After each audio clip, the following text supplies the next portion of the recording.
This podcast discusses real criminal cases. The views expressed are opinions based on publicly available information and are not intended to accuse or defame anyone. Listener discretion is advised. I'm about to tell you about one of the most famous unsolved true crime cases in the history of the United States. The Zodiac Killer. Late 60s, Northern California. This guy wreaked havoc. And decades later, this entire case still remains unsolved to this day. Welcome to The Search.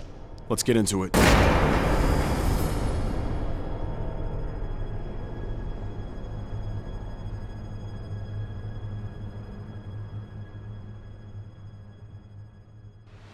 Okay, we're back. Yet another episode of The Search here. This time we are going to, you want to talk about like maybe the most famous unsolved case in the history of the United States? I think it's up there. This might be above the Black Dahlia. It's up there. The movie was better. Way better. Well, it's a Fincher movie. Yeah, tough to compete with. Yeah. Imagine if Fincher did the Black Dahlia. We might be having a different conversation here, to be honest with you. But no. Fincher doesn't miss. No, his last couple movies honestly haven't been that great if you look at his filmography. He did this like movie about the guy that wrote, I don't know if it was the guy that wrote like Citizen Kane. Oh, yeah. It's like a biopic. It's all in black and white. Mank was kind of weird. Gary Oldman's in it. It's yeah, like that not is like true. And then the movie with Michael Fassbender, The Killer, which looked like it was going to be the best movie of all time, was like Mezza Morta. Wasn't anything crazy. People that I like, I usually just ignore all the bad shit. So Right. I just completely ignored some of those stuff. Like, I don't even remember Mank. Never saw it. It was like Netflix only. Yeah. You wouldn't have said it was COVID. So. It's a whole different era of time. Give me Fincher and a story that I care about. I'll take that all day long. Give me season 3 of Mindhunter. I know. We need that. I know. That's crazy. Dude, holy shit.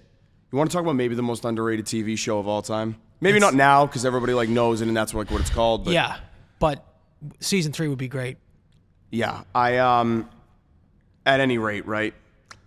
We're here to talk to you about the Zodiac Killer. This is admittedly, it might be the most covered. We wouldn't really be a true crime show if an unsolved true crime show at that, if we didn't do this. You have to do it. You kind of have to. It's like a rite of passage. I think now we're official. 10 episodes in or whatever this is, right? So yeah, we're in the Bay Area, the late 60s. It's Northern California. It's a very romantic time, very pure time. It's a very nuclear time, right before the 70s get all... This is like Vietnam protests and stuff, right? We're talking about, yeah, man. Peace, we're talking hippies. About, we just got curtains. Come over and see the drapes. The drapes, yeah. Like, you know what I mean? We just bought... Sunken living rooms, maybe? Sunken living rooms, is that man. What we're thinking? Yeah, exactly. We're talking about like plastic wrap still on furniture, Al. What else are we talking about? We're talking about we just bought like fine china. Come over, there's a dinner party, we're using it. I think of like American Austin Powers. I think of like Leave It to Beaver, like a little bit. Yeah, okay, American Austin Powers is the 70s though, I think. Is it? Yeah, isn't it like a parody of the 70s? I don't know. 68, mid-70s. 68, whatever. Somewhere in that range. Right. Sean Connery. Yes. He's in there He's somewhere. GoldenEye. He's gold. Yeah, he's James Bond, whatever it is. So what's going to happen is we are going to get this guy a costume, by the way. One of the rare cases of a guy with a costume. Who? Zodiac guy. He does in one of them. Yeah, he does. Yeah, he's got like a legit costume. Yeah. We're going to cut to the first case, first confirmed killings. This is 1968. December 20th, 1968. David Faraday, great name, age 17, and Betty Lou Jensen. That just sounds like the most innocent person on the face of the planet. The sweetest person of all time. God rest her soul if that's the case here. And Betty Lou Jensen, at 16, are shot on Lake Herman Road near Benicia, California. Victims are attacked while they're parked on a lover's lane. So this is like, you'll notice a common theme with the Zodiac that like, this is, again, the same place. Like, it's always in an area where like, people used to, drive up to this point on a mountain or something, make out in the car or whatever the hell else they were doing, whatever. There's definitely a few of them that are like that. Yeah, sure. it's clearly like a guy, like, you see it in old movies or rom-coms, whatever. Well, it's secluded areas. Secluded, you want some privacy, you know what I mean? You're out, you got to be back by 9:30, the whole shebang. The weapon used here is a .22 caliber handgun, so a small handgun. Yep, it's also like the weapon of choice for like every hitman in the world. Every hitman in the world, a 22. Yep. 22. Yep. They say because the bullets bounce around the head if you were to shoot someone in the head with a 22. Right. That it's no exit. And yeah, so that was the first. I believe that's the first one. That's the first one. So David Faraday, 17, high school student. He was like an Eagle Scout. He was like, primetime kid. He starts dating Betty Lou. Prime time to be an Eagle Scout too. Was there ever a better time than 1968? That feels like it's prime Eagle Scout territory, doesn't Like it? the heavyweight champ of the WWE at that point. Eagle Scout, Cub Right. Scout. The tribal chief. Any animal scout. Anything. Yeah. Yep. So another good, clean-cut kid. These just seem like a picture-perfect. Like characters out of Grease. Yes, exactly. That's what all these people remind me of. Is like Grease like they would be in Grease. This was actually their first official date. Like Oh, they just fucking started come on, dating. man. It's just like, they just decide they were Or supposed as to go as they said back in the day, going steady. yes. So they decide they were supposed to be going to like this Christmas concert. And then they were supposed to go to a friend's house. So that was kind of the night plans. They decide, okay, you know what? Let's go up to Lake Herman Road. It's called the secluded area. It's like Lover's Lane. Everyone knows. They arrived there like 10:15, 10:30. The witnesses do see the car in the parking lot, so they know that they're there. At around 11:15 is when the attack happens. So like 45 minutes after they get there, they're probably sitting there. The car's on. They're probably sitting there listening to music. They say either to the radio, the heat's on. That's the reason why the car's on. Little Frank playing in the car. You know what I mean? Definitely Whatever some you Frank Definitely Sinatra. some Frank. Could be some Dean, some Bobby Darin, Tony Bennett. You know what I mean? You're only naming all the Italian singers, but I feel like that's a primetime Rat Pack. We've never had a better time. Yeah. You know what I'm saying? I mean, that still bumps now. it does. I mean, all we got's Pavarotti, and I mean, all we got's Pacelli now. Everybody else Can is you dead. picture in '68 how much that slapped? Oh, dude. Frank? Come Yeah. on. Little Frank tape. Do you have anything else? What else are we nookie and cranny in here? You want to get into, okay, so we already got into the handgun as well as a 22, right? Yep. So David's actually shot once in the head at close range, execution style, behind the left ear. Exactly like a hitman would do. So this guy just Brought him walked down. right up to the car on the side of the thing and just went pop. His body was lying near the right rear wheel of the car. So Slumped they over, both right? actually get out of the car through the passenger seat. So all the other doors are locked. So they actually get out of the car, both of them. So they see that, I don't know if he shoots into the car first. He ends up getting killed at the right rear car. Betty starts running. And she fled into the darkness, and she gets shot 5 times as she's running away. Her body's found 28 feet from the car, so She didn't get very far. car length and a half. Yeah, right. And so it's let me see, what's the car? It's called a David's Rambler is the car. A Rambler, yeah. Like A Rambler. So you know what's funny? Fun fact, Ernie Bach Sr. made his name in the car business selling Ramblers. I'm serious. That's the I didn't brand know of what a car that he Rambler sold was. when he first Really? started selling cars here in Matt. I swear to God, yeah. That's it. So Rambler started the whole fortune of Ernie Bach. That's like the first dealership, like the first licensed car he was licensed to deal with Ramblers. Really? It was like a common car back in the day, I'm pretty sure. Well, it had to be a popular car. At the Yeah, time, right. I mean, yeah. if the fucking 17-year-old kids If are driving Ernie's around. selling them here on the East Coast and kids yeah, are 17-year-olds. right, exactly. So it had to be a kind of common Yeah, car, so right? the right front door was open, which the passenger side engine's actually off. Mm-hmm. I apologize. Tire tracks and footprints indicate that the vehicle had been parked nearby, that there were other vehicles parked nearby, which they're assuming that one vehicle that's in the proximity is the Zodiac Killer's vehicle. So you got to think they saw him when he pulled. Did he pull in? Or that's the thing I want to know is who was there first? Yes. So maybe at that time they were alone. This one car pulls up, and then this is because at some point they run out of the car. Can I just be honest with you? Like the 60s, I feel like back in those days, man, what a fucking shit, like just a shit choice of privacy.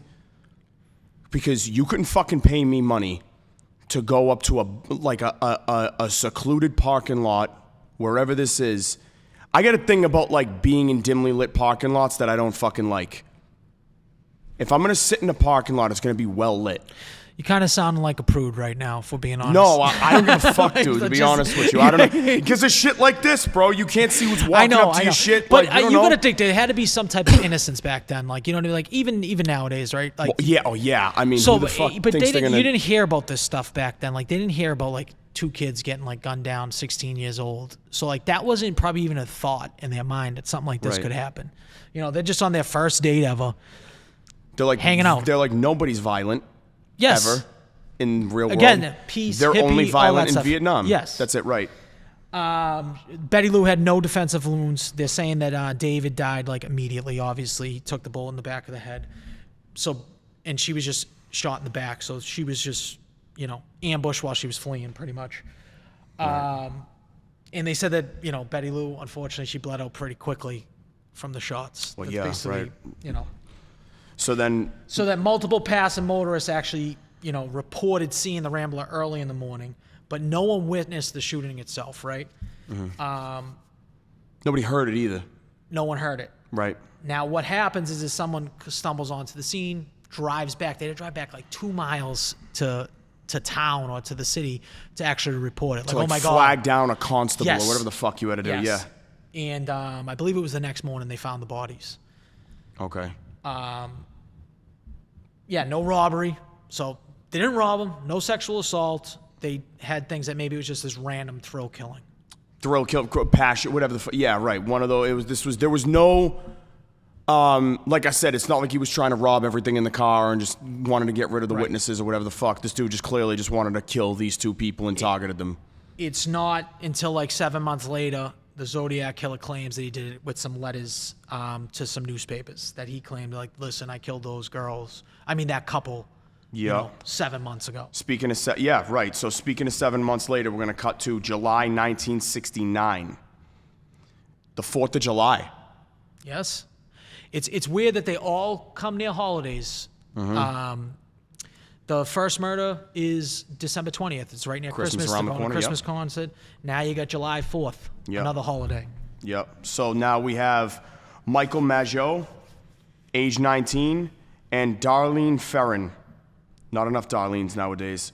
Age 22. Shot in Blue Rock Springs Park in Vallejo, California. Ferrin is killed. Mageau, is he the only guy that survived? No.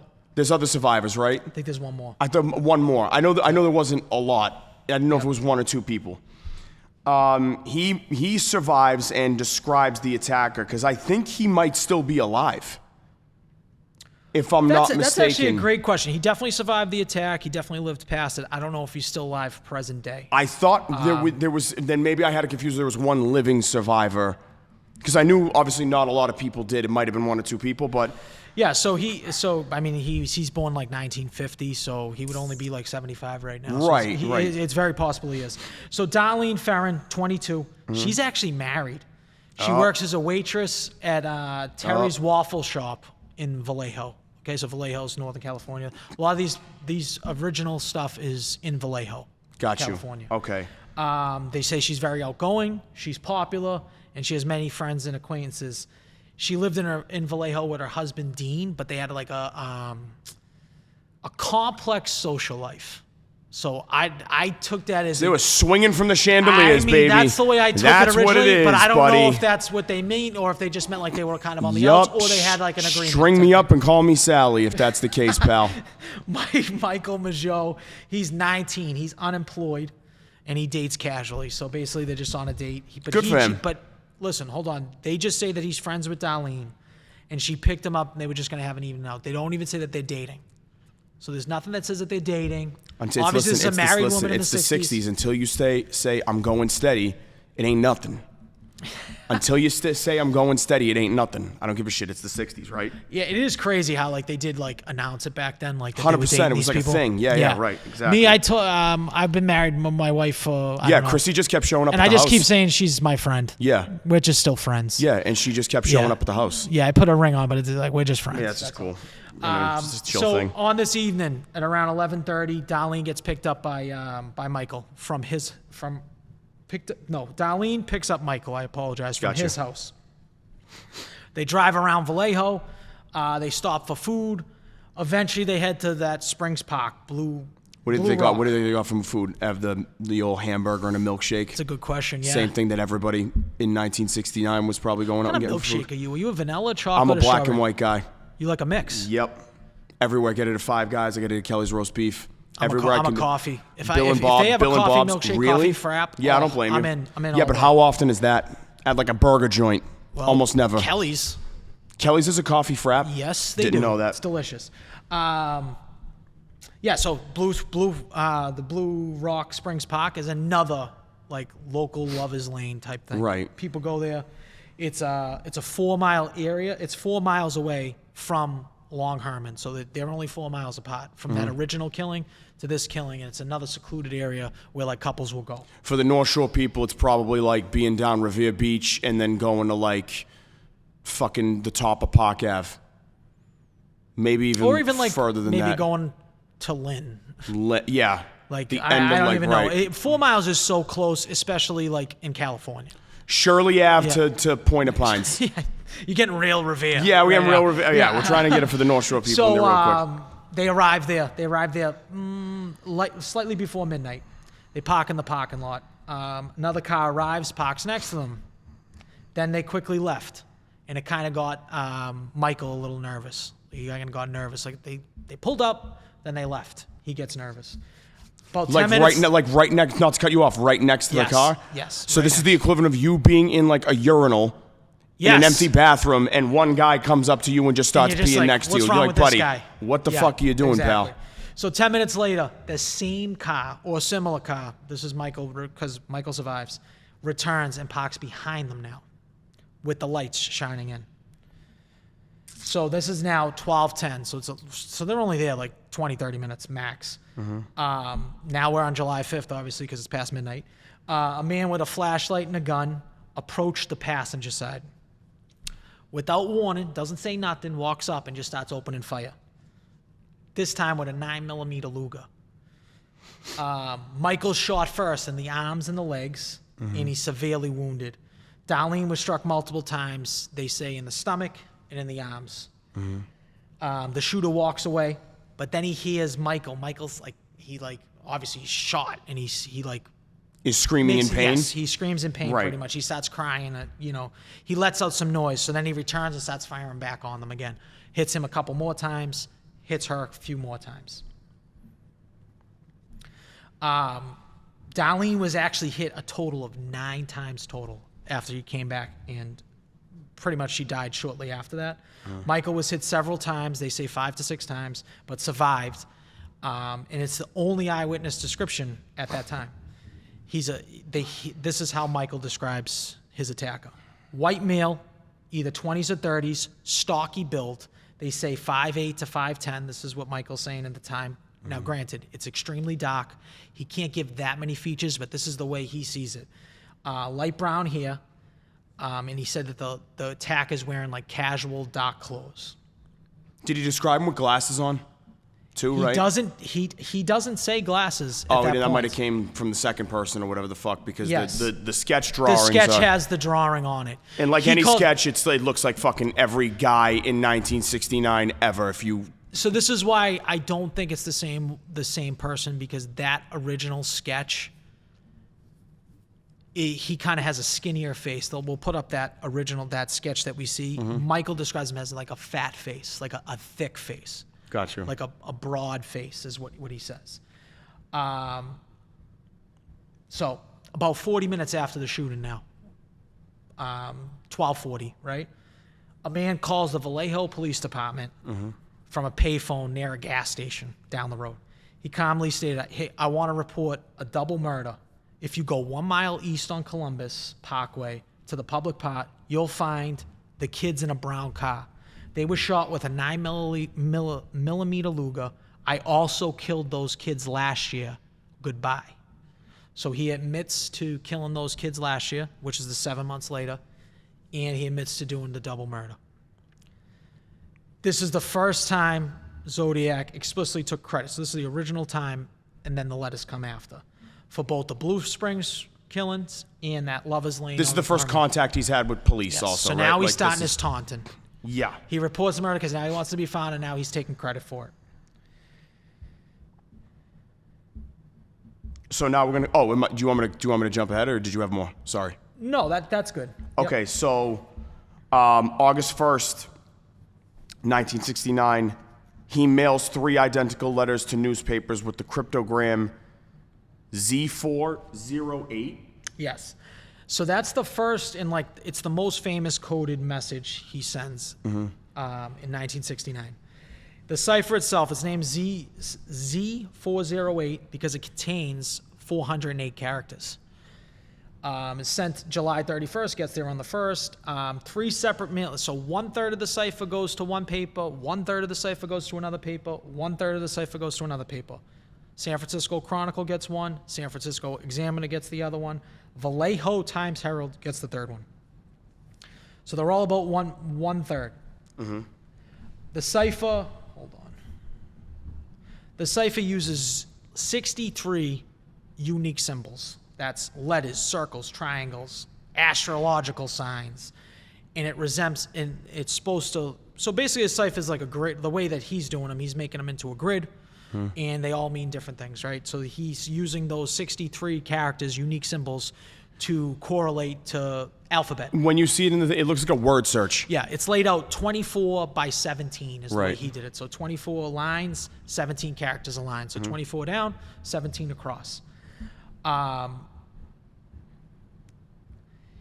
So here's the thing with this is one of the keys with these ciphers. He's going to send a few of them, right? We'll get into each one. I'll go into like little details like that.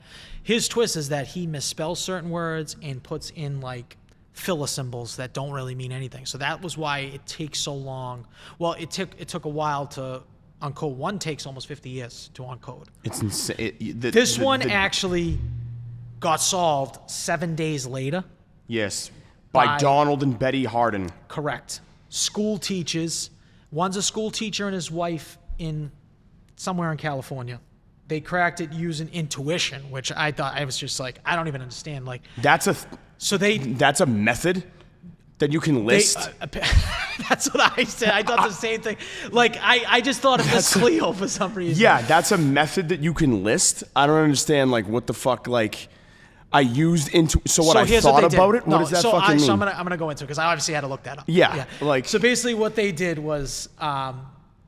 So what I did was I thought they spotted repeated patterns and Okay. guessed substitutions. So like that's Jesus what they did. It was Christ. kind of like a spot and guess type thing. Yep. Once decoded, the text read, "I like killing people because it is so much fun. It is more fun than killing wild game in the forest because man is the most dangerous animal of them all." The message continued describing the thrill of murder and claiming victims would become his slaves in the afterlife. Okay. This guy's sane. Which you think? Yeah. So basically, he references like a few things in this. He referenced Richard Connell's short story, "The Most Dangerous Game." It's about like hunting humans for sport. I mean, you know, there's been movies on that. TV Stone Cold shows. Steve Austin Yes. was in Remember the that fucking movie? one from like high school. It was in like 08 or something like that. Yeah. Where they put all the prisoners into On the the thing. Yep. It's Absolutely. not Collateral. No. It's No. called Tap Tap Tappy. I don't even know. We'll have Jack pull it up. Yeah, it's a great movie, by the way. It's Maybe it's probably didn't age that well. No, I don't. Yeah, who the fuck knows? It was probably good But for there's that time. multiple like spelling errors, which is odd. Like dangerous, they spell it like with no S. Forest, they spell wrong. Paradise, they spell wrong. Experience, they spell wrong.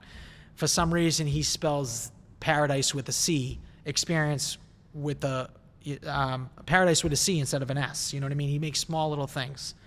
Right. So a lot of experts argue that he's doing that Deliberately. Deliberately. Nobody's this smart and that stupid at the same time. Yes, because he wants to confuse it. Right. You know what I mean? Because if the C don't work here, it works here. You know what I'm Sure. saying? So he ends it abruptly with 18 unused characters. Again, another deliberate ploy probably to make it harder to track, even though they did it in 7 days just from guessing. You got to think that was a little hit to the ego too. Yes. Some fucking school teacher in California just figured your shit out I that you've think been it did, planning for like and- 20 years. Yes, and maybe that's why he puts a little more effort into the next Into the next one, which gets us to September of 1969 in Lake Berryessa. September 27th, 1969, Brian Hartnell oddly close name to a very close family friend, Yes. family member of ours. Brian Hartnell, age 20, and Cecilia Shepard, age 22, are attacked at Lake Berryessa in Napa County. Zodiac is now wearing the hooded costume Right. with This the is crosshair symbol that he ties. This is in the movie, too. Ties them up and stabs them. right. This one, if I'm not mistaken, in the movie, this takes place during the day. Oh, it's in the day. It's in the day. It's in the day. Right, this At one, the right. beach. Hartnell survives. Shepard dies 2 days later. Zodiac leaves a message on their car door referencing previous crimes. So this was another, 3 months later? Right? What's 3 months later? Like this next killing from the 4th of July to September 27th. Yes. Right? I believe Okay. so. Yes, because it starts August, December July. December 68, July 69, September 69. No, I'm saying it's 3 months since Yes, his last yes, killing. 3 Yes, months- 3 sorry. months Yep. after, yep. Nook and cranny me. Okay, so let's get into Brian Hartnell, 20-year-old, student, law major, outdoorsy, calm personality is what they say, right? Cecilia Shepard, same thing, student, majoring in music. These are all young people. They're all like normal, everyday, intelligent, kind people. This is how they're all described, right? Yep. Granted, everyone describes everybody like that, right? Do you notice that? They're always... No one ever kills a scumbag. That's what it feels like that's true. Like It does it's feel like that's it's like true. Dexter is Dexter the only person like going after pieces of shit, like even though it's like faking on TV? Yes, that we know of. No, but there are serial killers that do that just go after other like serial killers, isn't it? There has to be somebody. It's got to be doing somebody. that. Yeah. You know what I mean? Either way. Fighting an urge. Yeah. So basically, they go out to Lake Berryessa. Now, Lake Berryessa is like they describe it as like it's almost like an island. Like picture like Nahant, like to get real local on this. Mm-hmm. It's like an island. There's not a lot of like in and out of it. There was like they say there might be only 10 people on this like recreational lake type thing. Like it's this rural area. There's not a lot of people like driving around and all that stuff. So it's a very secluded It's like area. Annisquam in Gloucester and Rockport if you're ever up that way. Okay, I don't know anything about that, but I trust you. It's like just a section of a So No, it's an that's hour. bad. It's an hour north of Vallejo. So now he's moving outside of Vallejo, and he's going up north. Either that he finds there's too much heat in this area, or maybe he's going traveling or something. Yep. So they hike down to a secluded spot. They're on the shoreline. They're eating, talking, like for a couple hours, 4 to 6, they say. They notice a man approaching like 200 yards away. He's moving between the trees and coming close, and they're just looking at him. They're like, what's going on here? The man is dressed in that like black executioner style hood, clip-on sunglasses, and a bib like I'm thinking Yeah. like a baby bib. No, yeah. Displaying the Zodiac sign, that symbol. He carried a gun and a large knife in a sheath, and he told the couple he was an escaped convict from Montana who had killed the guard and stolen a car. He said he needed money in their car to escape to Mexico. At gunpoint, he held Celia. He had Celia tie Brian's hands behind his back with pre-cut length. So he came there with pre-cut length twine to tie them up. Made Cecilia tie up Brian. Then he tied up Cecilia. After binding them, he drew the knife and savagely stabbed like both victims. Obviously, he just started stabbing them. He stabbed Brian 6 times in the back, and Cecilia was stabbed 10 times in the back and in the stomach. The attacker walks away and disappears into the trees. Again, Brian Hartnell survives. So he's the survivor on this one. It's fucking what a dude. Yeah. Jesus So Christ. Are we before leaving, like this is when we get into like that he left he left his own like messages on the car. He drew his cross circle similar and wrote on Brian's Common Gia, which is another car I've never heard of. Common Gia. He wrote Vallejo 12/20/68, 7/4/69, September 27th, 69, 6:30 by knife. So he puts the dates of the first murders, the date of the second murders, and the date of this murder, and the time by knife. Around 7:40 p.m., what does he do? Calls it in. Calls it in. He says, I want to report a murder. No, a double murder. They're 2 miles north of the park headquarters. They were in a white Volkswagen Carmen Gia. I'm the one who did it. Has anybody in the history of time ever wanted people to know that they did something more than this guy? I don't think so. That's a great question. Have you ever seen anybody go this far out of their way? I think to there let are people cases, know that- obviously, but this is just so many times. Like, he's just, like, taunting and taunting. Like, you're never going to catch me. I've never seen anybody, like, taunt like this guy. This is like, the this first guy one in was, daylight, like, so maybe that's why he, like, gets into his... And clearly, every time he did... He was definitely just getting more ballsy and ballsy every time. It was insane. So a fisherman and his son discovered the victim shortly after the attack. Brian obviously survives. That's a fucking miracle, by the way. Cecilia's actually airlifted. She gets airlifted to a hospital. Wow. Queen of the Valley Hospital. But she dies 2 days later, so it takes her, a while to succumb. Succumb to her injuries. Yep. This is the only victims that's like close contact stabbing, where the rest of them are gunshots. Gunshots, right. Weapon is long. It's a long double-edged knife. They're saying like 12 inches long. So Brian actually provides the best direct description of the Costume, attacker. I guess you could say. Yes, but right. he basically, this is what he says. He said 5'8" to 6 feet, heaviest, possibly 200 plus pounds. When 200 plus pounds was heavy back in the 70s. I guess so. Now it's like I would That's love like a to be regular 200 guy, pounds. right? Also, 5'8" to 6 feet is like kind of like that's a I know, but large you got height to when someone's disparity. stabbing you. Yeah, like, I'm not gonna hold it. It's that not over like it's this a guy. gas station where like they're walking by Right. like a measuring tape. You know what I mean? Yeah, for like the ID purposes and stuff. It's I like, mean, hey, you're getting stabbed. I don't think you're like. I agree. So,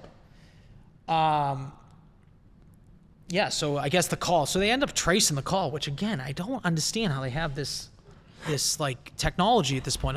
Maybe I'm just naive. On a payphone in the 60s? Yes, they trace it to a couple blocks down from the sheriff's department, so he's that close to them. Like, he makes the call close to the sheriff's department. Like, talk about even taunting even further. It's like when a stranger calls. You might as well be calling them from inside the fucking They building. believe that the costume was handmade, that he made it himself. So, and they tie it that they think it's his planning and his ritualistically. Like, he obviously planned to do this. He made the costume, handmade.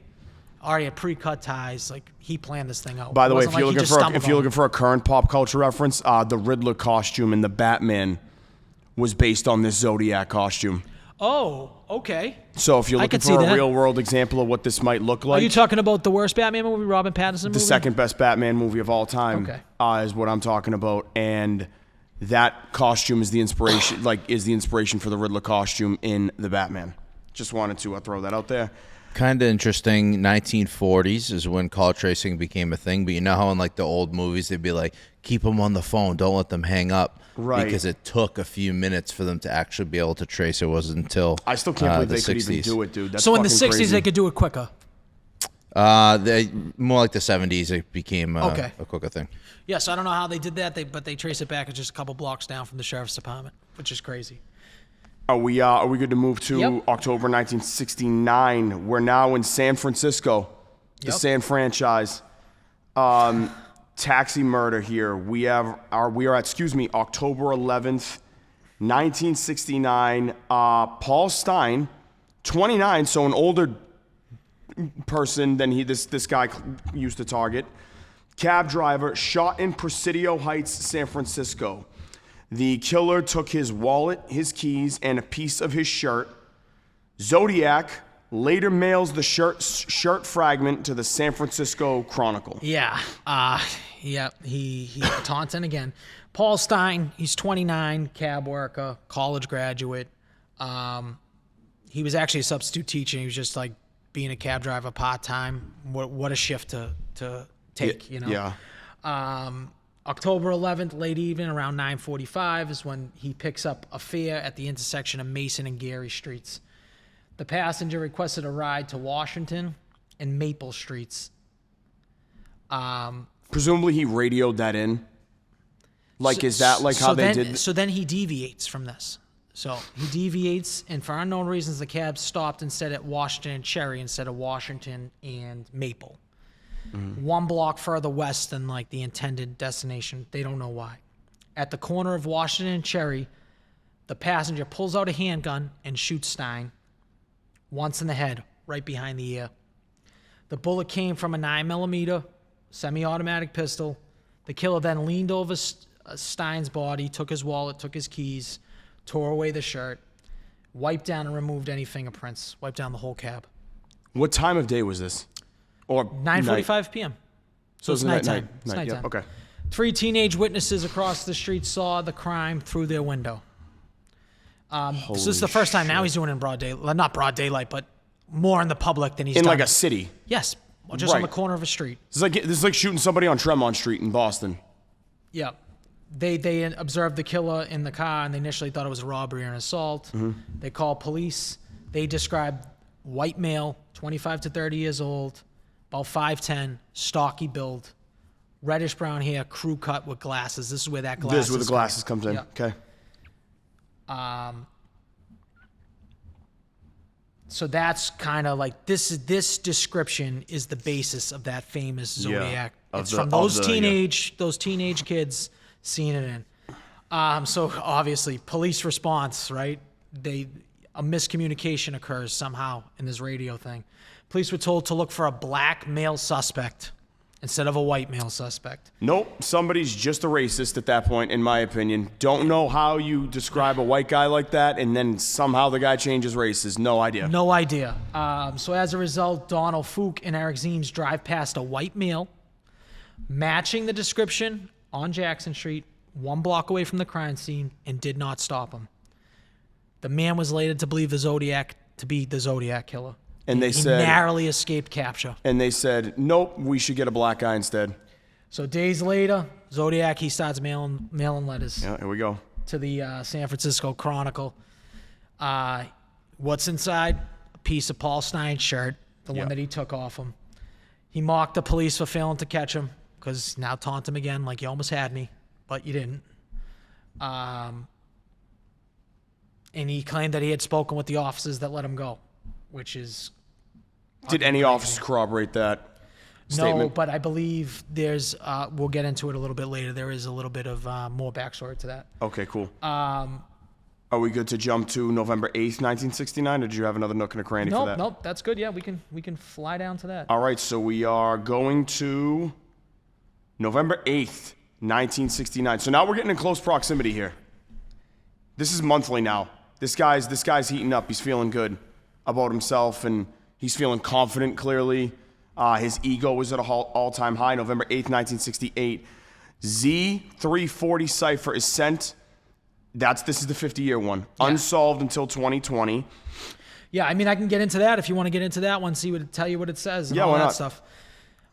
So Zodiac Z340, again, 340 characters. That's what that 340 means. This one is just sent to the Chronicle, though. And it's made with a dripping pen card, which I looked that up. It's like a sarcastic Hallmark card. Okay. I don't know if it was something in that era, what it was, but it's 20 rows by 17 characters, 340 characters. Almost the same, 63 unique characters, same shit. It's just crazy. It took 51 years. We're talking cryptographers, FBI, CIA, NSA, and like thousands of like amateur code breakers couldn't break this thing forever. Some people for years just thought it was like gibberish. Like he just did that just to like fool you guys. Like, have fun solving this. December 5th, international code breaking team breaks it. David Ornichak and Jal Van Eyck. They finally crack it using computer algorithms and pattern recognition. I'll read the message. I hope you're having lots of fun in trying to catch me. That wasn't me on the TV show, which brings up a point about me. I am not afraid of the gas chamber because it will send me to paradise all the sooner. So I believe on the TV show there was a call, right? That someone said that they were the Zodiac Killer. Someone called the TV show, like I'm thinking like a hotline, you know, like you call TV shows. Yeah. And like, you know, like Jerry Lewis Foundation, something like that. I'm the Zodiac Killer. He's basically saying that was not me. And then he ends it with, because now I have enough slaves to work for me. I don't know what that means whatsoever, but we're trying to get in the mind of a fucking absolute lunatic absolute lunatic. So from 1969 into 70, multiple threatening letters, cryptograms, and claims of up to, like you said earlier, 37 victims. References to school bus attacks and bomb threats heightened public fear. Yes, so the bombings of the kids. This is kind of like where he's kind of like slipping up. Not technically slipping up, but he's getting more ballsy. He's getting much more cavalier. Perfect way to say it. Yep. Because like that Zodiac, he was disappointed. Like they're saying that he was disappointed that Z408 cipher, like it didn't get him as much attention as he wanted to. So in his follow-up letter in August 1969, he wrote that if newspapers didn't print his cipher solution, he would cruise around all weekend, killing lone people in the night, then move on to kill again until I end up with 12 people over the weekend. He then escalated the threat. He said he would shoot out the tires of school buses and pick off the kiddies one by one as they come bouncing out. So basically, this is the threat to the school. This is threats he's saying. This is the threats. Got you. Saying that he would obviously shoot out the tires of the bus and then pick off the little darlings Sure. that are coming off the thing. He even included a diagram showing how he would target the bus. These are in these letters. The threat was taken like insanely seriously, that police cars like were like starting to watch all the buses, like where people were getting dropped off and all that stuff, basically up that northern coast of California. Like you want to talk about like, you know how you mentioned at the beginning, like that this like shocked the community. This was one of those things. Once they started mentioning the kids, like people didn't really threaten kids back then. You know what I mean? Like this cavalier that he's going to like shoot up kids now. Right. It's not like nowadays. Nowadays it feels like it happens all the time. All the time. Yeah. Yeah, once a month. Yeah. Probably more. Are we good to move to segment 6 here? We have later letters and a decline in activity from 1970 to 1974. Yeah. He stays intermittent with his letters. In March of 1971, there's a letter that claims a connection to the disappearance of nurse Donna Lass, which is unproven. And then January 29, 1974, quote-unquote, the Exorcist letter comes in, considered one of his final confirmed communications. Do you want to nook and cranny that? Yes, I can get into the Exorcist letter. Okay, cool. So basically the Exorcist letter, right? Hold on one second. I lost space there. You're fine. So it's one of the later ones. It's after the long silence. It's sent in 1974. He's completely silent from 71 to 74. It's 50 words. It's very short compared to earlier stuff. So the timing came 3 years later. He sends this one to the Los Angeles Times. So he's basically going like now that's Southern California. Right. He opens a reference to the 1973 film The Exorcist, which is obviously why it's called The Exorcist letter. He calls it the best satirical comedy I have ever seen. He quotes and paraphrases lines from The Mikado, a Gilbert and Sullivan comic opera that he's referenced in earlier writings. Now, this Mikado, I'm going to give you a little background on The Mikado. The Mikado, that comic opera, was playing in a theater a few years back. At that theater, right out front of it, is where Paul Stine gets shot while that Mikado is getting played. So the Mikado's doing a tour up at this theater. Yep. They think that the Zodiac Killer was in the theater watching this Mikado, comes out, gets the cab, and that's when Paul Stine's killed. So that's where that Mikado falls in. And he's referenced it in 3 or 4 different letters. He includes in this Exorcist letter that Zodiac symbol, and he signs it with the tally mark.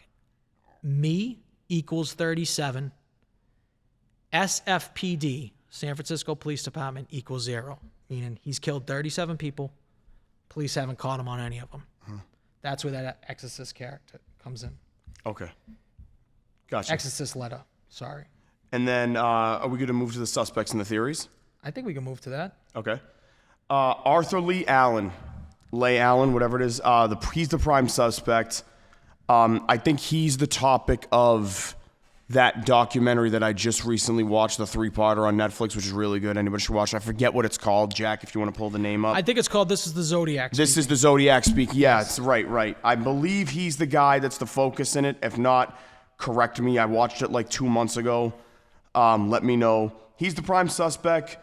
Circumstantial evidence, but DNA and handwriting are inconclusive. Yeah, this could be like, this is going to be kind of like, we really got to dive deep into Arthur Allen. I think he's the primary suspect throughout all this. Yeah. Okay. He's the one that that the police looked at. They've searched his home a few times. So he's their primary suspect. And he's like the one few that actually has been mentioned by police as being the primary suspect. Right. Arthur Lee Allen, he's born in 1933.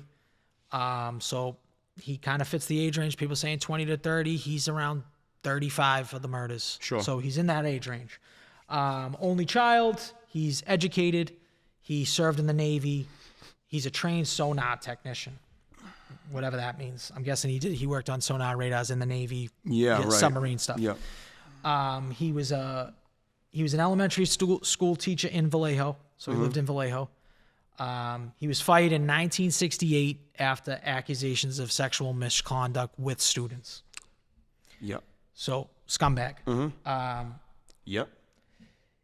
They said he was eccentric, socially awkward, and a loner. Criminal record in 1974. He's convicted of, I'm sorry, not 1974. 1971, he's convicted of child molestation involving an 11-year-old boy. Okay. He's sentenced to the state hospital and does several years before his release. Now, we already went over what years is that gap where there's no letters? Yep. 71 to 74. This guy happens to be in the the in loony state bin or hospital. wherever. The loony bin, whatever it was called at the time. Yeah, right. So in 1968, right? In 1968, a little bit before 1968, right? He's respected because he's a teacher. His students love him. All that stuff. There's this family called the Seawaters, the Seawater family, which is a big portion of this documentary. Basically, the whole thing. Essentially, it's all about. It's the 3 siblings giving like the account. Yes. Yeah. So he is like almost like a stepfather. Would you agree? He's dating the mother. It starts off friendly, but he's also kind of a weirdo. The mother's a little bit odd. Yes. Obviously. Yeah, we'll probably get into a little bit of that. But basically, like he was over the house. He spent time with the family. They all were together pretty much. Like they looked at him like a father. They trusted him like a father. All that stuff. And basically, the siblings, like throughout this documentary, they're describing like all this strange shit. Over time, like they're starting to piece it together. Like this guy wasn't normal. You know what I mean? Like one time they're in a motel and they both just get really drowsy. Yep. The son Don, I believe it's Don and Connie. Connie is the sister. No, David and Connie, I believe, are the two that are in the. There's 2 brothers and a sister. Yeah, it's right? Don, David, and Connie. Yep. Connie's the sister. They both feel like they were like. They don't say it at first that they felt like they were drugged, but they were drugged. They just lost time, and then they woke up the next day. I mean, turns out later on, to David, he actually admits that he molested Connie on several occasions, that being one of them. Right. This is going through this whole documentary. She says it too. She ends up saying it too. Now, she had been molested before, so I don't know what this mother... Yeah, what this lady was bringing in and around her fucking kids, man. It's like, it's sad, obviously, when you think about it. It's like in a lot of cases, it feels like, it's just a recurring theme that they get molested once, then another new guy comes in, they get molested again. It's fucking crazy. It's insane. It's fucking crazy. So they basically claim that Allen would take them on these trips and these outings, and some of them coincided with the locations and times of the suspected Zodiac crime killings. They actually say at one point that that beach, when that beach murder that happens, they remember Arthur Allen coming back to the car, that they went down to Lake Barisala. Lake Barisala? Barisala. They go down to that lake. They actually take a trip. Berryessa. They take a trip down as a family. Yeah. Their little weird family, I guess you can call it. They take their trip down to there, and they're just in the car. He comes running up, and he's out of breath, stumbling. It looks like he has a little bit of blood on him. He's like, "Oh, I had to kill a chicken." And they're like, "What?" And he just gets in the car, and then they leave. What were you just walking through the forest and a feral He says, chicken "Oh, I just gotta attacked go." you? He came back an hour later, and he had like a little bit of blood on him. "Yeah, I killed the chicken. Don't worry about it," type thing. He was like a big sea guy. He loved to like surf and all this stuff. So he like always loved to go to the water. This is what they said. And they used to, as a family, help him make like neoprene suits like that you'd see like that you go into the surfer, right? A surfer suit. A wetsuit. A wetsuit, yeah. Yeah, Couldn't right. think of the word. That they used to like home make them out of neoprene rubber. They think that's the exact material that costume was made out of. Okay. That execution of that black, there was like that all black with the bib on it. They think that was made out of neoprene. Yeah. The same stuff that they would help them with, help the stepfather make. At one point, he admits to, when he's like kind of on his deathbed, because he ends up dying at like 58, he admits to David that he is the Zodiac Killer, that he did molest Connie. Right. And he admits to everything. But people don't believe that either he didn't hear it or that he just wanted notoriety and fame in his life. They still could never tie it to him. To him, yeah, right. They did try because what happened was once that school bus. So the school bus stuff, they send the letters, and remember, everyone's going crazy. One of his friends, right? One of his friends calls up and is like, "Listen, my friend Arthur Allen, we were hanging out one day, and he was talking about the same way that he was going to pick off kiddies walking off the bus. He was talking about this like 6 months before this. He was talking about killing couples. I think it's him." So they end up searching the house. They do a few things. In like 1992, they search his house, and they find like pipe bombs in his car. I mean, underneath his basement, they find all these pipe bombs, all this stuff that he had made threats about that he was going to blow up shit. They find all this stuff that, bloody knives, but it was just like, oh, he just killed animals. That's what he said. He killed animals.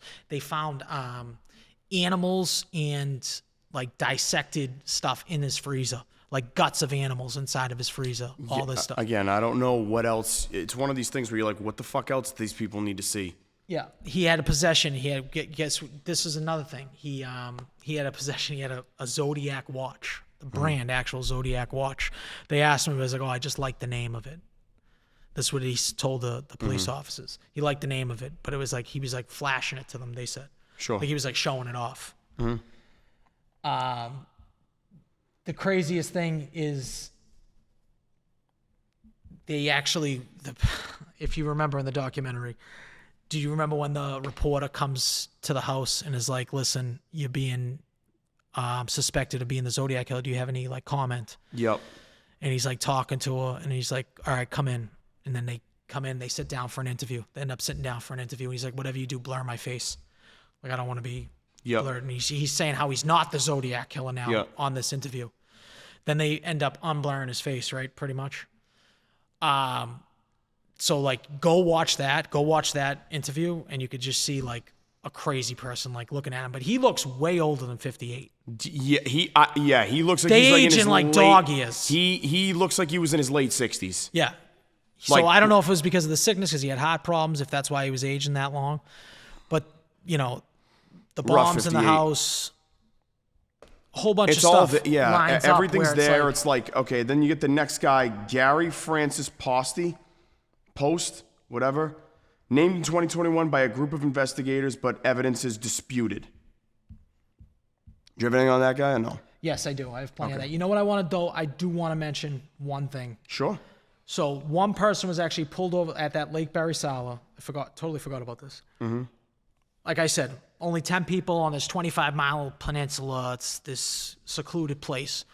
One person was pulled over for speeding on this day on that peninsula.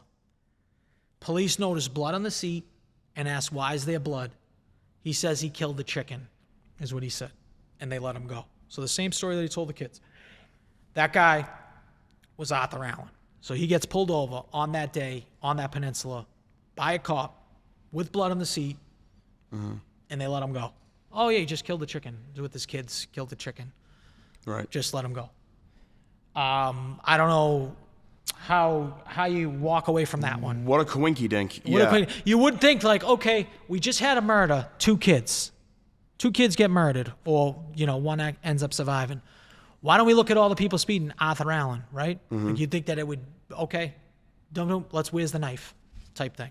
Yeah. I don't know where this stuff falls through the cracks, but that sent up to me like, Jesus. Another thing about Arthur Allen, last thing I'll say about Arthur Allen, he loved ciphers. He loved codes. He used to do it all the time with the kids. They always mentioned that he had big, so he had all the symbols. He did all the ciphers. They said that he did this all the time in his spare time. Yeah. So he lives in the area. He does codes. He gets pulled over near one of the murders. I've also never met anybody else that just does codes, by the way. That's Well, not some like people like Sudoku. I don't know. Yeah, but that's not. No, that's like doing a crossword puzzle. It's not like I'm not concocting abstract ciphers to deceive the police department about them. Like, what am I writing your Christmas card and Pisces symbols? You know what I'm saying? But some people have weird hobbies. I bet you Jack has weird hobbies back there. You got a couple seashells at the house, Jack? He's just sitting there you got any weird hobbies like that, Jack? Like homemade beef jerky collection? I don't know. What is it? I can't say I do. I keep it pretty simple. He keeps it simple. Just sports takes. Yeah, that's it. So after that Zodiac movie, I know we'll go over 2 things I want to mention too, because I know I feel like I'm all over the map. It's late. No, you're fine. We're fine. It's real. You're really. After the Zodiac murder is when this family starts putting it together. This is weird. This is weird. That looks very familiar. This looks familiar. Fincher, when he did the movie and the book, it was pretty accurate. It started piecing it together, almost like they started remembering certain things. They feel like they visited all the sites beforehand, and obviously those suits with the wetsuits. Now, what happens 10 years later is the mother dies. The mother dies. Now, before the mother died, the mother told Dawn because. No, David. Sorry, David's the There's a old box brother. somewhere involved in this, right? She goes, when I die, because he right before Arthur Allen dies, right? He tells David that he's a Zodiac killer. He's obviously going to call his mother. Do you know that when he died, he told me he was the Zodiac killer? He's like, and he's asking all these questions. He said that he molested Connie. Right. What happened? What did you know about this? All this stuff. She's like, I don't want to talk about it. But when I die, there's a box. She ends up dying. They go into the box. She finds clips from all his interviews, and he sits down and videos himself and finds all letters to Mr. Allen. And it seems like she knew a lot more than she said. let on. That he alludes to that he might have been the Zodiac killer. Doesn't outright say it. He alludes to the molestation. She knows all about that. She did know that he went away from 1971 to 1974 for child molestation. She knew that's why he was in there. That the whole family knew he was away, but they thought he was there for a violent attack on somebody, like he just fought somebody, hit him over the head or something. Nope, he was there for molestation, and she still let him around the family before and after. She seems like one of these women that just just needed a guy. Yes. So it's but I'm serious. Just at any cost to have a guy facilitating your life. I know. You know what I'm trying to say? It's One of these someone desperate for attention. Some desperate for attention sack of shit that is willing to. You let that happen to your daughter once, and then don't do anything about it. Another guy, and then you let it happen again. It's just like this. It's you there's should something rot in the flame. seriously wrong with this person. Yeah, you can move on. Okay. To Gary. Gary Francis Post, named in 2021. What do you have on Gary? Yeah, so he's kind of a more recent suspect, right? 2021, these group of investigators, they're called the Case Breakers. What a name. Yeah, the Case Breakers. Pretty on brand. They announced that they identify him as the Zodiac. This is definitely the guy. He was a U.S. Air Force veteran, obviously located in California. He was a house painter. They said that they had forensic evidence linking him to the Riverside murder of Sherry Jo Bates, who sometimes speculated as an early Zodiac crime. So why, if he claimed all the other ones, why wouldn't he claim this one? This is the point. This guy wanted to know because everybody to know everything he did. Exactly. So there's no confirmed link between Bates and the Zodiac Killer. Like the Zodiac, why wouldn't he say, I did Sherry Joe in 1966 or whatever, Right. Yeah, 1966. So here's why. He had forehead scars that the group said matched a Zodiac sketch.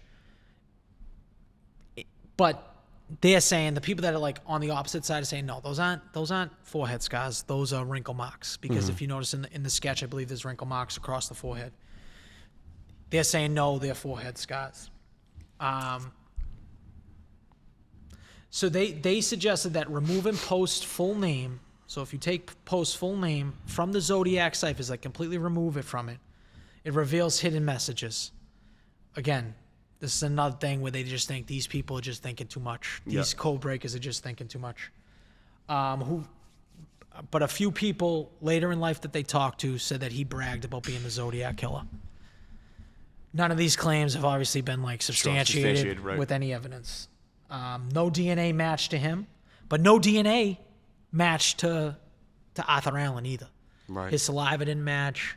Right. I believe he passed a polygraph, but we know that's kind of horseshit. Yeah, that's. Evidence. I think that's since been like a thing they kind of threw in the can. This is another one where it's like, this is just a group of people trying to like kind of take the not to sell papers or sell whatever they're selling. Right.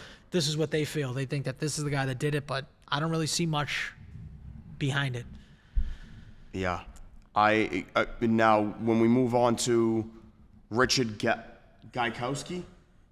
Yeah, Richard Gaikowski. And then Lawrence Kane. Larry Kane. What do you have? Which is crazy because I have a cousin named Larry Kane for my wife, which is kind of funny. That is kind of funny, actually. There's not much there. I mean,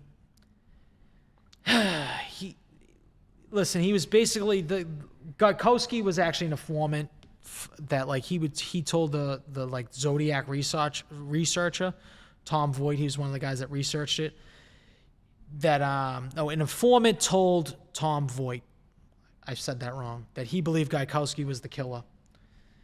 And this is where like the whole information like formed the backbone. So he got that tip and then he just ran with it. Like, like Gotcha. when you like do your whole thing, you have a hypothesis and then you make it the conclusion. Right. Because that's basically what happened. This is like his one thing. He's like, I'm saying like voice recognition, like he was close residence, obviously, but a lot of people were. They called him Geik, like Gaikowski Geik. That was his nickname. So they say it appears in the Zodiac ciphers in like different ways. So that's kind of the Geik nickname, but that's kind of okay. And they think that he kind of resembled the sketch, but that's really it. He was fingerprinted, didn't match. And then Larry Kane. Another one that's, listen, the only thing about this one is he's kind of like one of those long-standing suspects. So he's kind of been around for a while. It's not like some of the other ones. He was diagnosed with brain damage. He has a very like similar like description to the Zodiac Killer. Okay. And he knows that Darlene Farron. You remember Darlene Farron? Yep, She that was like the second one, I think, right? Second victim, Blue Rock Springs. She knew a man named Larry, who some believe was Kane. That's about as bad as it gets. Like, that's the basis of this one. That's why I kind of chuckled. A friend of hers, though, did pick Kane's photo out of it and said this is definitely the same Larry that she knows. Yeah, sure. He lived in South Lake Tahoe in the early 70s near that Donna Lass. This is where, remember you said the Donna Lass thing? This is where she thought. Okay, got you. Where some people put it to him, so he was in Salt Lake City at the time. And that's basically it. But he did have like a criminal record of like voyeurism and stalking, so they felt like This is a creep. he's a creep. Got you. And his name's in the ciphers too. Kane's in the ciphers. I mean, again, he's in the ciphers, but there's symbols in the ciphers. Wonder if there was ever a multiple killer theory. That's a good I point. wonder. I don't know if that was ever considered.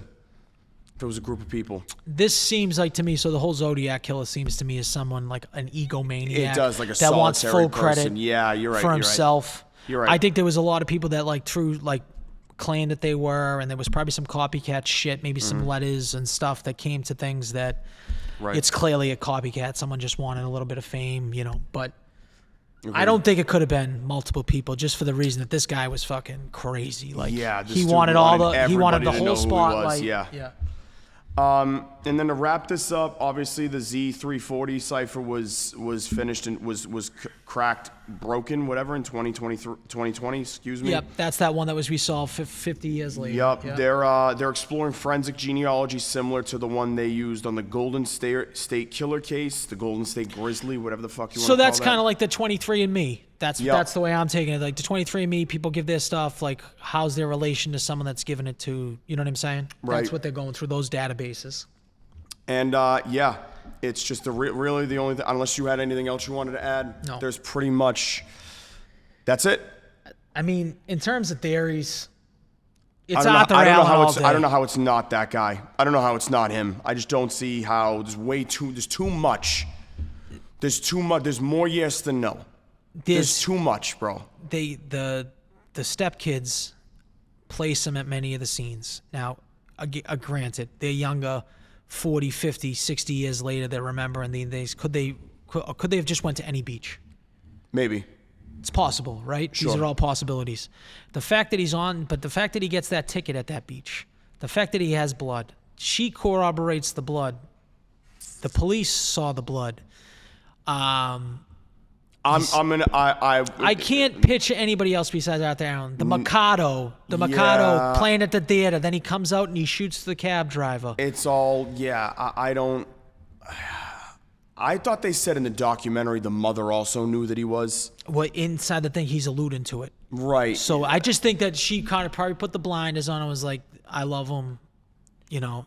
Or she was like, this guy will fucking kill me too, or whatever the I don't Possibility, I don't know. kill I the don't know. family. You can't, yeah. Well, yeah, because Connie at one point asked Well, she him clearly had a cold. great eye for men. The mother? Yeah. The daughter asked him cold one day. They go out sailing. This is after everything. Like I when they remember, already she's hanging out with him when they already kind of think he's the Zodiac Killer.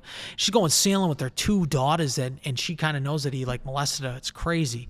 And they go sailing and she's like she asks outright after she already talked to her brother.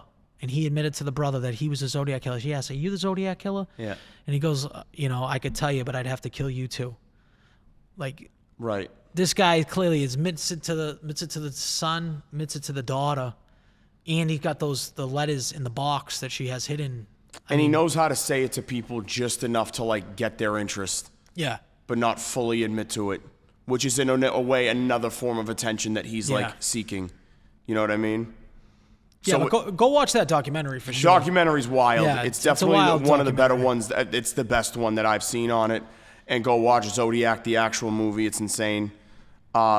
Great casting of Arthur yeah. Allen. What's his name? John. Do you know the guy I'm talking about? Yeah, he's in a bunch of He's shit. in everything. Yeah, he is. You yeah. see him in a bunch of stuff, Yeah. and the guy's really good in the Yeah, movie too. Like, yeah. so credit to him. And that's gonna wrap another episode of The Search. This is the latest night we've had. Ran on fumes to start season 2. We will see you guys again. That's Zodiac. This is The Search. Thank you to Dave Sarchik, our sponsor. As always. See you guys next time.